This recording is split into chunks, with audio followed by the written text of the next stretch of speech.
the corrupt communist Juan Merchan, the judge in Donald Trump's case, refuses to drop the charges and is scheduled to sentence Donald Trump. Democrats are an absolute disgrace. Joe Biden has weaponized the justice system to go after his political opponents.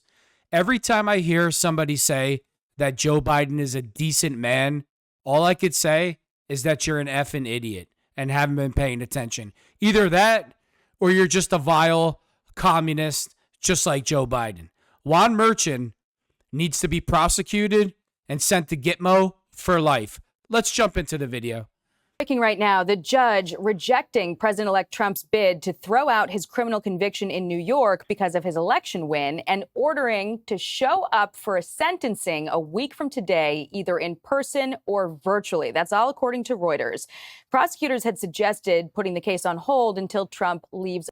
I hope Trump goes after all of them, goes after them, their families, anybody associated with them, just like Democrats have done to Donald Trump. Went after his kids, his associates, his businesses, his finances. The only way to stop this is to play the same exact game. I hope Donald Trump puts all of them in Gitmo for life. Office, but now he's facing sentencing before Inauguration Disgrace. Day. Constitutional attorney and Fox News contributor Jonathan Turley is going to be standing by on the phone for us in just a moment, but we have Clay Travis, I believe, with us still here. Clay, your reaction, this is just an incredible hour to go from, a win for the president-elect with the speakership and now sentencing before inauguration? Yeah, this is crazy. I will say the fact, as you just hit it, I've got the order in front of me right now, to allow him to appear virtually suggests to me that there is not going to be a substantial punishment coming from Judge Merchan. Now, I could be wrong, but if you're virtually sentencing someone, you're not taking them into custody or trying to do something in a significant way there. So that's my biggest takeaway reading the order. All right, Clay Travis, thank you very much. We want to bring in... And now Democrats and liberals, they'll run with, a president convicted of a felony that was sentenced. You all make me effing sick. I say this all the time. If there was a Democrat candidate who guaranteed me $200,000 a year cash, a new car, a new house every year for the rest of my life, I still wouldn't vote for them just based on what they've done to Donald Trump. Joe Biden and Democrats are an absolute disgrace. They've turned the United States of America into a third world republic. It's a disgrace.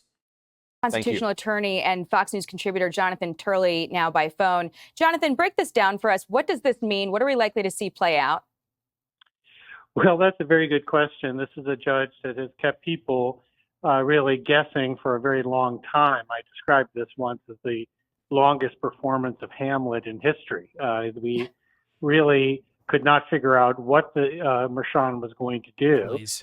He's now decided to sentence a president shortly before he is sworn in.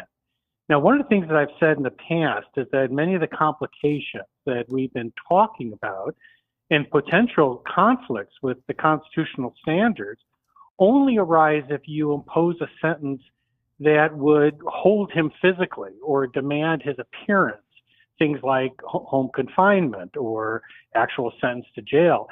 This would be a case where you would not even normally see a sentence for incarceration. So I've always doubted that that would be coming out of this case. So the court may be looking at this and saying, I'm not going to trigger any constitutional problems because I'm going to hand down a sentence that's not going to bind him in any way or interfere with his carrying out his duties. The one thing that I have to say, if you put a positive spin on this, is the worst option is the one suggested by Bragg, that you should just suspend the sentence and keep the president as pending sentencing for 4 years. That was a perfectly horrific idea that is being pushed by many. And I think that Jonathan, many people on the We've got less than 30 seconds left in the show, but I want to ask you, what do you expect the Trump team to do in response to this? Can they appeal it? What happens next? I don't think they're going to have a lot of luck appealing this. I think the appellate court's going to want to see what he rules. Because if he comes down with a sentence that doesn't bind the president, then a lot of the constitutional problems fade away. So you expect that we will see the sentencing go through. We will see a sentence. Yeah, they may well appeal this, but the odds are always in favor of trial judges in these holding these hearings. The appellate courts like to see sentences finalized that they can review the case and the sentence. Jonathan Turley, thank you so much. That is the story. Hey, Sean Hannity here. Hey. You know what Joe Biden and Kamala Harris' legacy is? Allowing a border invasion and being total pieces of garbage. Weaponizing a justice system to go after political opponents. Now we're a communist country. And liberals are proud of this. You absolutely make me sick to my stomach. Never in my life would I ever vote for a Democrat under any circumstance. And Donald Trump, when he gets in office and all his people are in his cabinet, you need to go after Juan Merchan, Alvin Bragg. You need to go through their background and find anything that they've done wrong. I mean, look what they've done in this case alone. They should be disbarred, sent to prison. You need to go after them, their family, and their associates so they get the message that this is not acceptable. Stop playing Mr. Nice Guy. Stop saying, oh, I'm going to take the high road. You need to send them a message. You need to send Democrats a message that this is unacceptable. It's absolutely disgusting.